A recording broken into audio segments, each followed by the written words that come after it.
Hi, my name is Nicholas Link, the CEO of ILUS International. I just wanted to come to you today to give a little bit more information about the shareholder letter that we sent out on Friday after market hours. Not ready to go into too much more detail as things will sort of unfold over the coming weeks, but just to explain a little bit clearer than is easy to put into words on a letter. So first of all, I'll just talk about the timing in general and the market in general. Conditions are pretty opaque out there, as I'm sure every one of you guys will know, as shareholders, investors, future shareholders, general traders, whatever your particular interest might be. No one really knows where the bottom is of the market at the moment. I'm not talking about our stock, I'm talking about in general. And this is also not trading advice. This is purely opinion-based. I think there's a massive shift between West and East happening, which is sort of an underlying current around the current conditions. The Iran and Saudi making friends over the weekend also doesn't necessarily help that bid for power, where a lot of that power struggle or power shift and capital shift is really pushing towards the East, really as a culmination out of the Russia-Ukraine war and who's supporting who and who's getting involved with what. Now, that said, as a business, we're pretty well positioned for all of it because obviously we're growing our business in the West quite considerably. We're also well positioned in the East. So we feel we are, let's say, the best of both worlds for making the most of whatever opportunities are going to come out of this. However, obviously in the short term, market conditions with increasing interest rates, bank runs, bank collapses, whatever we want to define it as. But I think and increasing interest rates likely in the future, I think the biggest concern for everyone, including us running the company and including us as a board, is uncertainty. When there's a particular thing and how long it's going to take, you can deal with it. You can plan around it. You can make a plan A, B, C, D. However, when things are a little bit opaque and nobody's really sure what the next day is going to bring or the next 4 hours is going to bring, it makes it a little bit more complicated to make, let's say, in a way, life-changing decisions, which is obviously what some of our decisions are. For many of you shareholders, or for all of the shareholders, and for us as a board, for everybody's, let's say, market value, wealth, whatever you want to call it, getting the uplistings done, getting share lockups done, making decisions, making investments, making capital investments, they all need to be done at the opportune moment. And making those decisions on, let's say, an opaque, gray, unknown bunch of factors is not really something that we're particularly comfortable with. We are certainly not going to gamble people's savings, investments, shares, our own futures, our staff, our business. We've worked damn hard at building this business up and we'll continue to do that. We know exactly where we're trying to go, and we know exactly how we're going to get there. It's really only the time period and how long that journey is, which is often impaired by external market conditions. Now, I know that may not be what everybody wants to hear, but I think the one thing that's really, really important, and I guess just saying this out loud was on my mind, you guys almost need to trust us with that because there's almost no other way. We have to make the right decisions for the business. And those right decisions are for the business, for you as shareholders. They're not necessarily going to benefit this afternoon or tomorrow morning, but they will benefit the shareholders or are intended to benefit the shareholders. So making rush decisions and making, let's say, a hash of things will cost people money. And we're just not interested in doing that. It'll unwind all our good work. We've spent 2 years working damn hard at this business, and we're not about to put that in any form of risk. Now, that said, let me explain what I mean, because we're basically not prepared to let the tail wag the dog. And I know everybody everybody in particular, the short-term traders, wants an immediate uplisting. Yes, you are absolutely right. I agree with you. We did say that we would be uplisting before the summer. We did say that we'd be uplisting towards the end of last year and into the summer of this, early part of the summer of this year. You're absolutely right. And yes, we did say that. And at the time, we were right in saying that because that was the intention. And certainly that was the board's intention, for which we have to think very, very carefully about the timing again.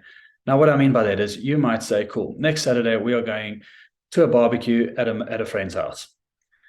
And that is your intention, and you will do that. However, when you head out from your house and there's a massive traffic accident on the way, and the speedway or causeway, or whatever you call it, is completely blocked up, what do?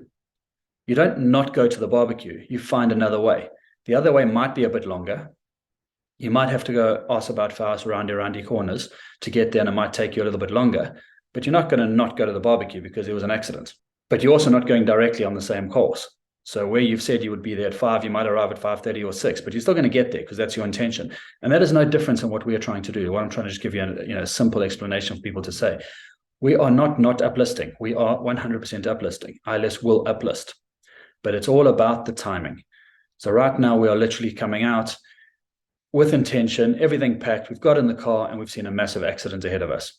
We saw the accident coming from the last quarter of last year, and responsibly, absolutely responsibly, was the right thing to do, was take a watch and see approach. Despite what the market were expecting of us, the watch and see approach was the correct thing to do. If we hadn't, we would have been uplisted now as the market's crashing, which would have been devastating for everybody. So what we've done is taken a watch and see approach, build our strategy. We have not stopped one single day on the plan and the roadmap for uplisting. And now we've got to the point where we can actually almost see the car crash in front of us, and now are planning to go around the car crash. Now we actually have our plan, we have our roadmap exactly clear of exactly how we're going to get there. So for us, in one way, the market position now of where we're looking right now with SVB banks and Signature Bank and etc., and who many knows how many others are going to be this week and next week, of the next 3-4 weeks. I think that's almost sort of brought everything to a head, where we actually have clarity on, that things may be pretty bad, may be way worse than we thought, and potentially may take longer than we thought in terms of the market conditions, which is why we've decided to hold off a little bit on ILUS's uplisting in terms of timing. Now, I'll just repeat, we will uplist ILUS. 100% we will uplist ILUS. It is only about the timing. And I don't think you want us to uplist at a time when the market is, excuse my language, shitting itself. It's literally the only way to put it. Now, that's obviously all stocks. Now, one thing that's, if you look at the uplistings from last year, first is that the uplisting model has more or less blocked up completely. There's very few uplists going on, very, very, very few. Towards the end of last year, there was almost a complete moratorium of uplistings from Nasdaq. And if you look at the uplistings that did happen last year, the majority of them were unsuccessful. Not unsuccessful in uplisting, but unsuccessful in the outcoming result from the uplist. And on that basis, what are we uplisting for? We're not necessarily running away from anything. What we're trying to do is enhance the business and take it up to the next level. We're not trying to take the business up a level and get beaten over the head every day and end up back where we started and cost everyone money and cost us a lot of time and effort and heartache.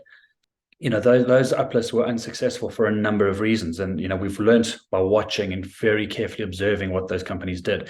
A lot of those companies uplisted purely because of shareholder pressure, number one.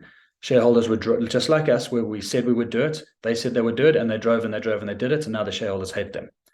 I'm not going to be that person. JP's not going to be that person. The rest of our board is not going to be that person. When we do an uplist, we are your heroes. We're not your enemy. And that does mean making tough decisions in the short term. That may mean that we get hated for a little while. However, you've got to understand we have your best intentions at heart. Operating on the OTC is 10 times harder for us. However, it's 10 times safer. Therefore, it's the right option right now.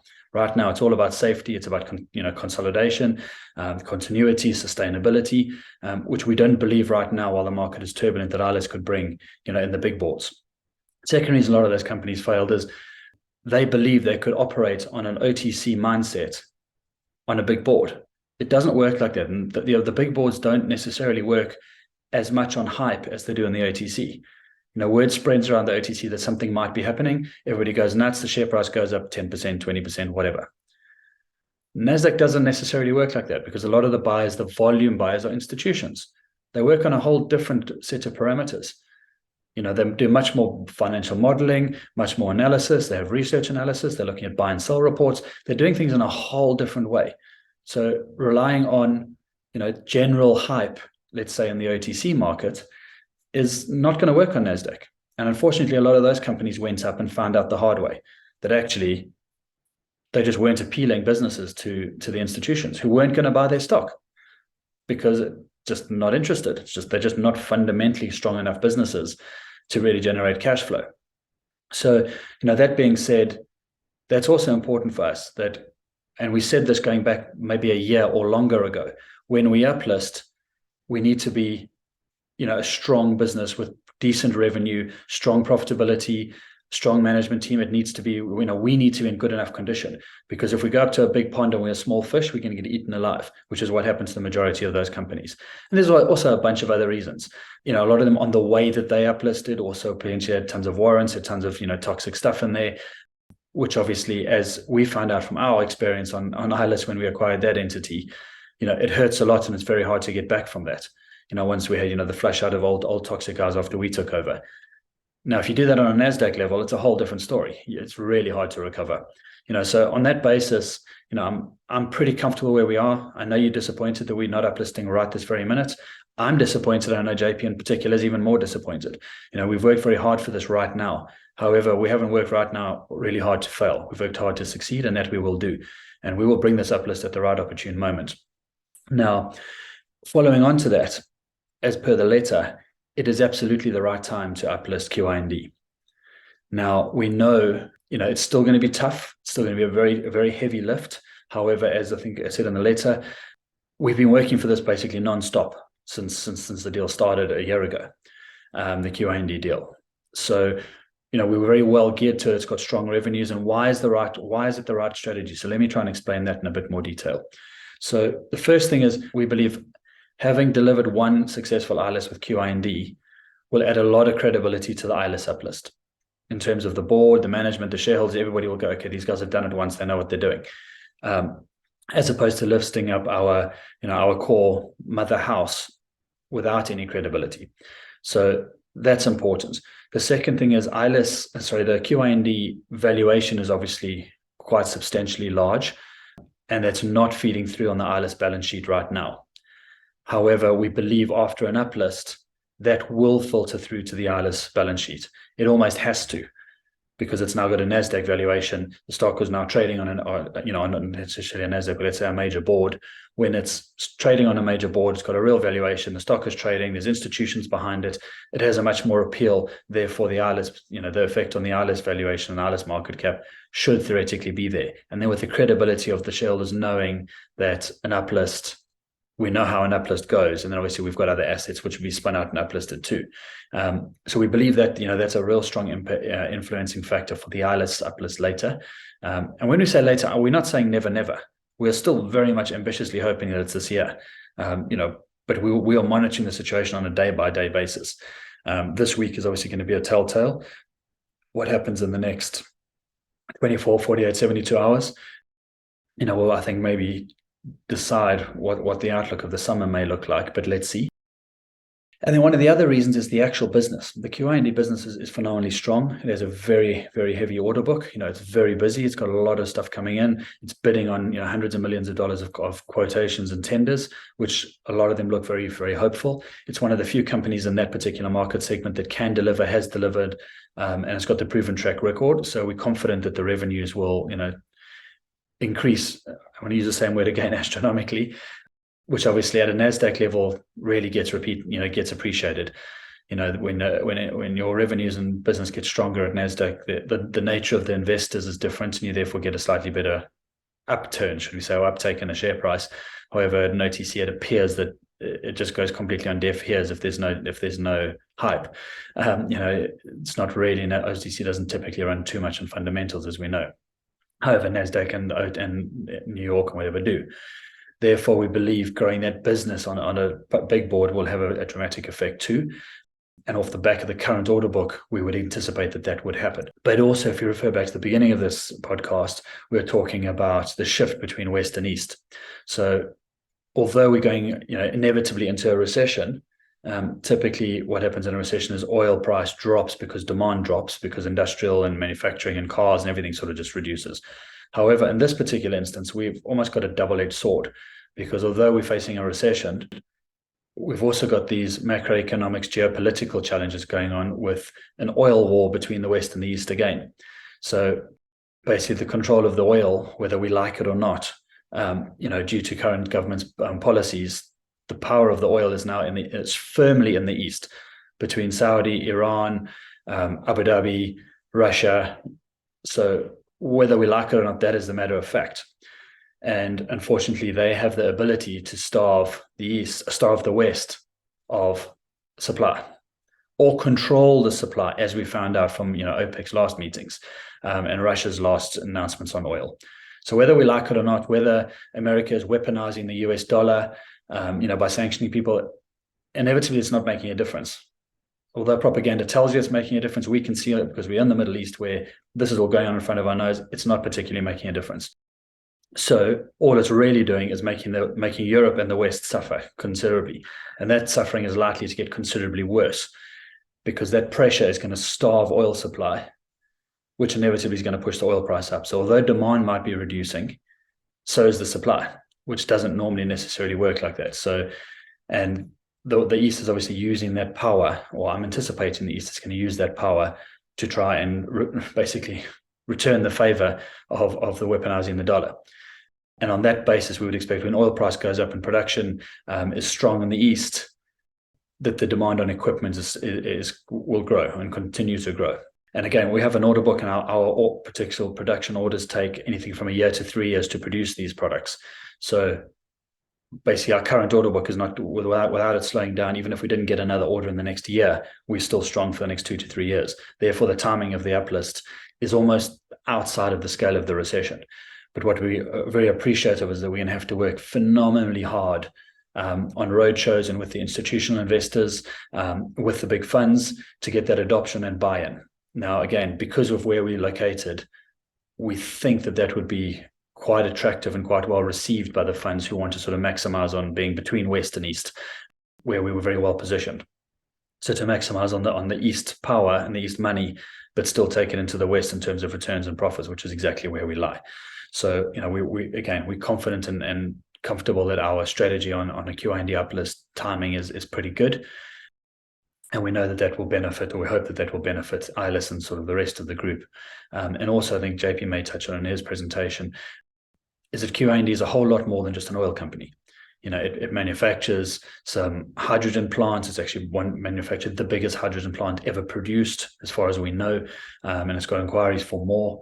So on that basis, we're still ticking the environmental box, where the world is still going to probably start to go that way. It also produces some wind turbine product, which again have been, let's say, relatively underdeveloped in terms of the QIND business, but we would anticipate that growing as well. So just to recap on those topics, ILUS is definitely an uplist. It's just about the timing, and it's about a watch and see. And there probably isn't many shareholders in this, watching this podcast, who say that they don't care, they just want it done now.